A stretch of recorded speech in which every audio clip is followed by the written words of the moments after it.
Eric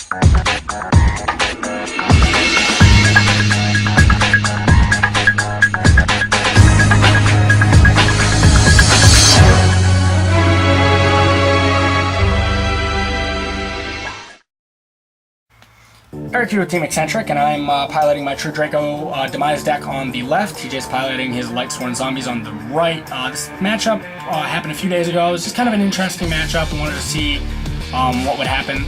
I am playing the Monarch's Erupt version, so no extra deck. You know, it's not really optimal to play an extra deck in this deck anyway. You don't really ever go into it, and if you do, it's very niche, kind of like once in a while scenarios where you would need an extra deck card. It's just very, you know, not optimal, especially when you could be playing such a busted card as the Monarch's Erupt. But so I'm on the left here, and I open pretty okay, not the best, but I opt to go first. So first I activate the Dragonic Diagram, and I destroy True Draco Apocalypse from my hand, and I add the Heritage from my deck.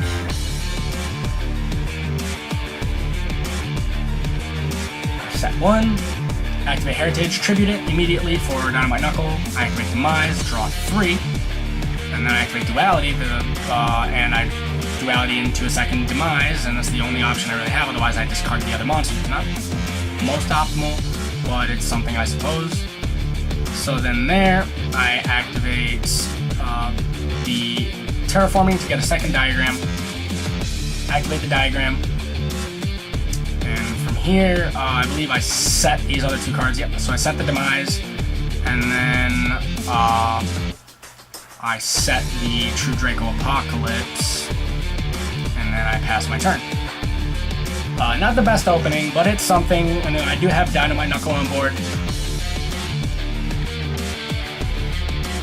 Now it's TJ's turn, and he normal summons Lila, which could be a problem for me. So I opt to Solemn Judgment immediately. I don't want it to be able to destroy my stuff.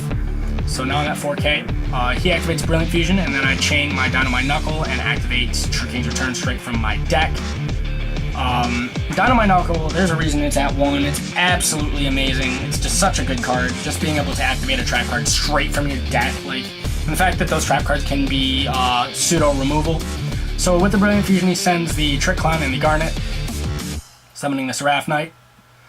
And then there, I flip the Apocalypse, and he summons out the Trick Clown after the resolution of Brilliant Fusion. So he takes 1,000 damage, and then I have the Apocalypse. I use Apocalypse effect to destroy my return, to reduce all of his monsters by half, and then return on a different chain would destroy his Seraph Knight. So, and then Brilliant Fusion doesn't hit the grave. It stays on the board if Seraph Knight leaves. If Brilliant Fusion is destroyed, then Seraph Knight hits the grave. But now he activates Charge, mills 3, mills Mizuki and Shiranui Solitaire, and then a second charge of the Light Brigade. And from here, he adds a LIGHTSWORN monster, which is in this case Raiden.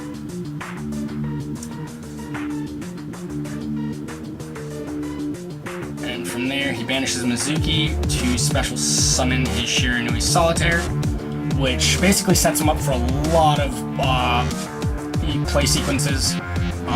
Solitaire is low on fire for zombies, which is just amazing because Unizombies just a busted card. So he summons out the Unizombie, and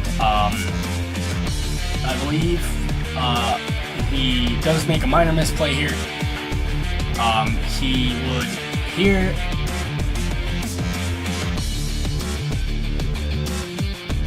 send the I believe he sends the Mizuki from his hand and targets my Dynamite Knuckle to make it a level 7. However, if I was him, I would have targeted the Unizombie to make it level 4, because then he could have made something pretty big. And then he uses Unizombie's other effect to send from deck. He sends Shiranui Spirit Master to target itself. And then he asks what my True Draco Apocalypse does. It's removal for a monster when it's sent from spell or trap card zone to the graveyard. But like I said, he did make that minor misplay where he should have just sent Mizuki from his hand to the graveyard and targeted Unizombie to make it a level 4, because then he could have synchroed here into something bigger and then had a battle phase where he could have attacked. But I mean, not that it would have done too much, but now he summons out the Beals to set up some kind of a wall. Beals is still actually a really decent card. It's not by any means bad. You know, I mean, the fact that it can't be destroyed by battle or card effects, and on top of that, it's a 3k beater that gains attack points, given you do battle damage over it. It's still such a good card. It's just so good. So from here, I drew into the Disciples. I used Disciples to shuffle back Return, Heritage, and Apocalypse. And from there, I believe I draw into a trap card, it looks like. And then I read Beals because Beals it's just so good. So now I have to think of a way to out it. But here I just activate the Demise that I duality'd into last turn. Drew into a Mono Iwado Majesty Maiden, I believe, and a Stormforth, which is an instant way to out. Or no, I drew into the 2 Mono Iwados. So I activate Diagram, destroying 1 Amano from my hand. Then from there, I would activate the Stormforth and then tribute over his Beals, because I haven't even normal summoned yet. So I tribute over his Beals, summon the Majesty Maiden. That's a quick out to Beals, that I will say. So now I have quite the board there. I can't do any battle damage because of Demise, but I discard my second Mono Iwado and pass my turn to him. So now I have quite the board there. He doesn't really have anything on board, established. So then I flip the return that I drew after you normal summon Demon Zombie, and then I use Majesty Maiden to add Ignis Heat. Just trying to establish a way for me to get any card I need. Because once you have all 3 of the main True Dracos on the board, you literally get any card you need, basically. You can get monsters off of Majesty Maiden, Ignis Heat gets your spells, and Dynamite Knuckle gets your trap cards. So I believe he sent off of Unizombie, or did he? Yeah, I know he's Mizukiing here.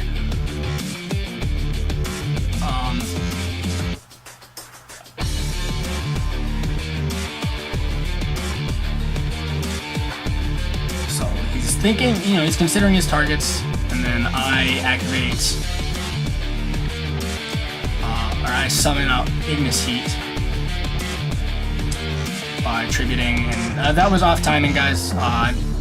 Well, actually, he did Mizuki, so he Mizuki'd and then summoned the Solitaire, and then I should have used my True Draco Apocalypse, but he did already activate the Mizuki, so the Solitaire would have hit board either way, and then he summons out the Solitaire, and then I use the Apocalypse to destroy my return, which destroys his Solitaire again after he Mizuki's it again. So it was like this big thing where he just kept trying to put Solitaire on board, and then after that he calls it game. So essentially the way it worked was he Mizuki'd, summoned out Solitaire, and then I tributed my Apocalypse to summon Ignis Heat, destroying the Solitaire, and then after that he tried Mizuki'ing again to summon the Solitaire, and then when the Solitaire hit board again, then I used my True Draco Apocalypse's other effect to destroy the True King's Return to destroy again. So I know that was kind of a weird thing, weird chain link, order and whatnot, but that's essentially how it was supposed to work, but he just couldn't decide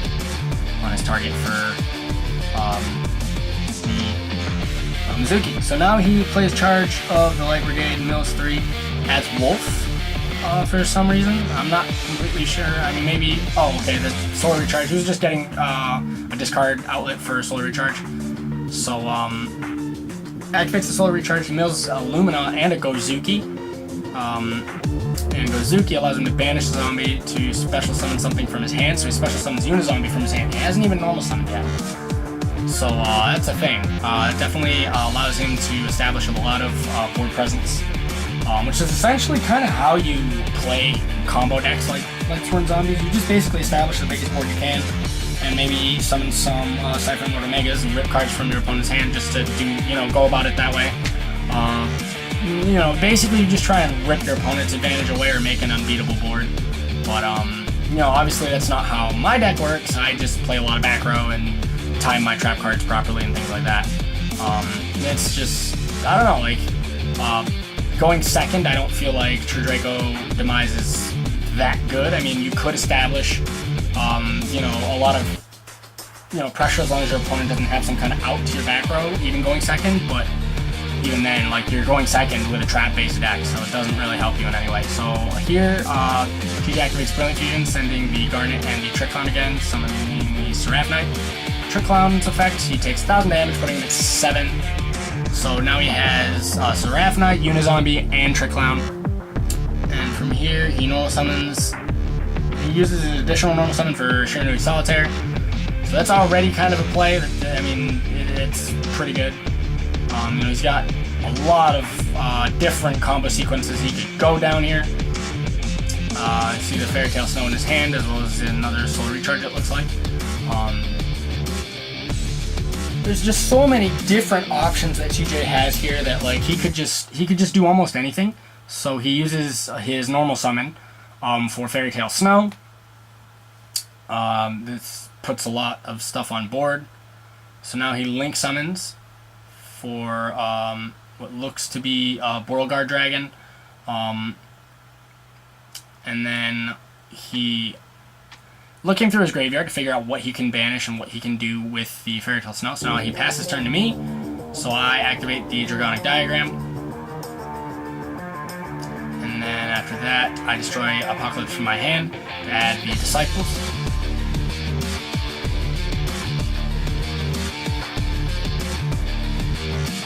I activate the Disciples.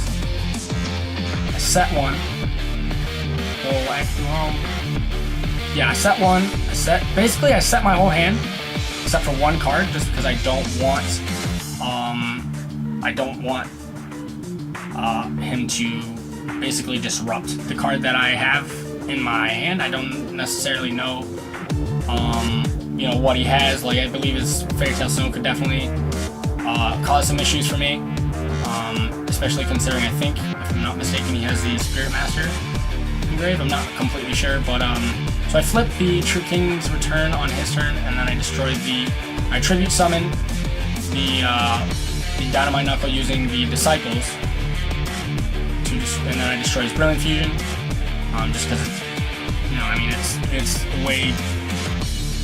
And then he Fairy Tale Snows, banishes 7, and then I flip my after he activates Fairy Tale Snow, targets my Dynamite Knuckle. I flip the Monarch's Erupt, and this is where you see how oppressive the Monarch's Erupt is as a card. It's so busted. It's just almost, I would even call it unfair, honestly. So now all of his monster effects on the field are negated. At least as long as they're not tribute summoned. If they're tribute summoned monsters, that's when you can activate them. Basically, the Monarch's Erupt is skill drain for anything but tribute summoned monsters. It's so good. Absolutely unfair, because you know, all you have to do is not play an extra deck, and in a deck like True Draco, where you're not playing an extra deck inherently anyway, it just makes for very easy games, puts you so far ahead of your opponent in regards to board presence and things like that. But so now he's kind of stuck, and I can see that he's kind of thinking a little bit. But now it's my turn. So from here, basically for me, it's just kind of beat down at this point.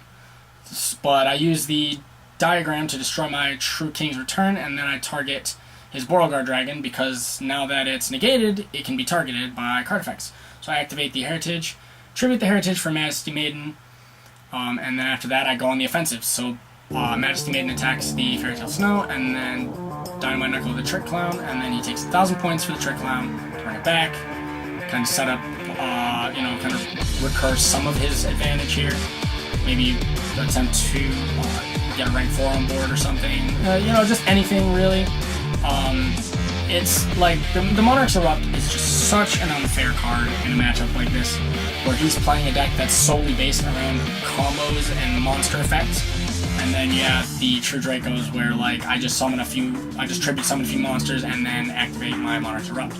He uses Fairy Tale Snow, he banishes his cost. And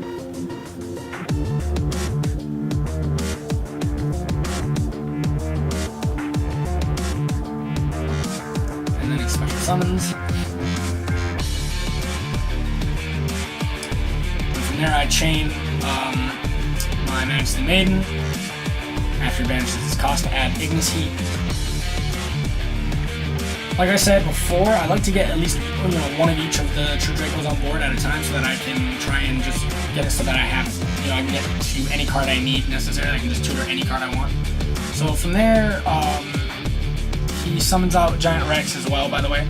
I use Diagram to destroy a card, and then I add the Disciples. I use Disciples to shuffle back Heritage, return Apocalypse.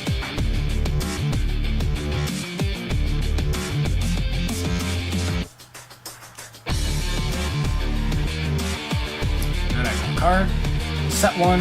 I set another card earlier in the turn, so I have 2 sets. Then I Tribute Summon the Disciples for Ignis. And Ignis heats.